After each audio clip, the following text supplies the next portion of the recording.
ओम नमः शिवाय। भगवान शिव की श्रद्धा भाव के साथ पूजा करने से सभी पापों से मुक्ति मिलती है और व्यक्ति को मोक्ष प्राप्त होता है।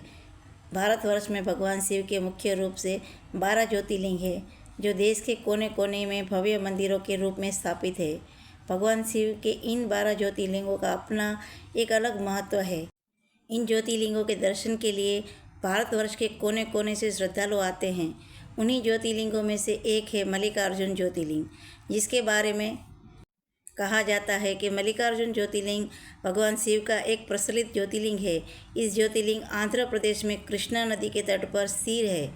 भारतवर्ष में इस ज्योतिर्लिंग को दक्षिण भारत का कैलाश भी कहा गया है। मान्यताओं के अनुसार इसके दर्शन मात्र से ही सभी लोगों की मनोकामनाएं पूर्ण होती है। हिंदू धर्म पुराणों में बताया गया है कि मल्लिकार्जुन ज्योतिर्लिंग में से भगवान शिव और माता पार्वती की संयुक्त रूप से दिव्य ज्योतियाँ विराजमान हैं। मल्लिकार्जुन ज्योतिर्लिंग को बहुत ही पवित्र ज्योतिर्लिंग माना गया है। श्रीशैल पर्वत पर स्थिर यह ज्योतिर्लिंग भगवान शिव के 12 ज्योतिर्लिंगों में से एक है। ऐसा माना जाता है कि इस पर्वत पर जो भी व्यक्ति भगवान भोलेनाथ की पूजा करता है, उसे अश्वमेध यज्ञ के बराबर फल प्राप्त होता है और उसकी सभी मनोकामनाएं शीघ्र ही पूरी हो जाती है। आइए आज हम मल्लिकार्जुन ज्योतिर्लिंग की कथा के बारे में जानते हैं। मल्लिकार्जुन ज्योतिर्लिंग का इतिहास इस पौराणिक हिंदू कथाओं से जुड़ा हुआ है।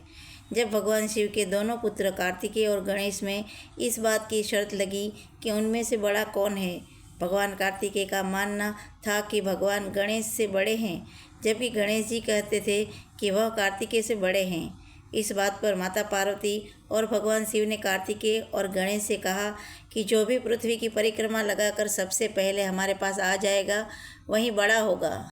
इस बात को सुनकर कार्तिकेय अपनी सवारी मोर पर बैठकर पृथ्वी की परिक्रमा करने निकल गए, लेकिन चूहे की सवारी करने वाले भगवान गणेश के लिए यह काम मुश्किल था।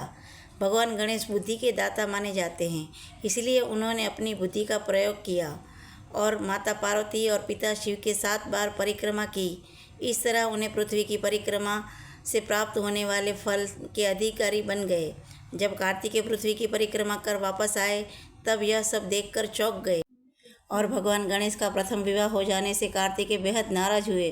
कई देवताओं ने भी कार्तिकेय को वापस लाने के लिए चेष्टा की, लेकिन कार्तिकेय ने सबकी प्रार्थनाओं का अस्वीकार कर दिया।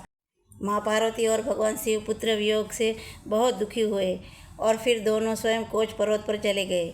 माता पिता के आगमन को सुनते ही कार्तिक और दूर चले गए। आखिर में पुत्र के दर्शन की लालसा में भगवान शिव ज्योति रूप धारण कर उसी पर्वत पर विराजमान हो गए। उस दिन वहाँ पादुभूत शिवलिंग मल्लिकार्जुन ज्योतिर्लिंग के नाम से विख्यात हुआ। मल्लिकार्जुन में मल्लिक इसका अर्थ है माली या फूलों का राजा, वहीं कार्जुन उसका अर्थ है अर्जुन, यानी कि महाभारत के प्रचलित योद्धा या जो युद्ध में जीतता है वह। वहीं मल्लिकार्जुन नाम का अर्थ है फूलों का स्वामी। ऐसा माना जाता है कि भगवान शिव यहाँ मल्लिकार्जुन नाम से विराजमान है। मंदिर द्रविड़ शैली में बना हुआ है और इससे भगवान शिव और देवी पार्वती की मूर्तियाँ हैं। बता दें कि मल्लिकार्जुन ज्योतिर्लिंग को दक्षिण का कैलाश भी कहा जाता है। यह हिंदुओं के लिए एक महत्वपूर्ण तीर्थस्थल है। ओम नमः शिवाय। ओम नमः शिवाय। मल्लिकार्जुन ज्योतिर्लिंग में माता पार्वती और शिव साक्षात विराजमान हैं। हमें ऐसे दुर्लभ प्रभावशाली मंदिर के दर्शन ज़रूर करने चाहिए, तो आप भी ये कथा का श्रवण करें और यह मंदिर की यात्रा आप ज़रूर करें और हमारे वीडियोस को लाइक करें और इसको अपने परिवार और दोस्तों के साथ ज़रूर शेयर करें और इस पर कमेंट करें और ऐसे ही हमें अपना प्यार देते रहिए और हमारे चैनल को सब्सक्राइब करें। धन्यवाद। ओम नमः शिवाय।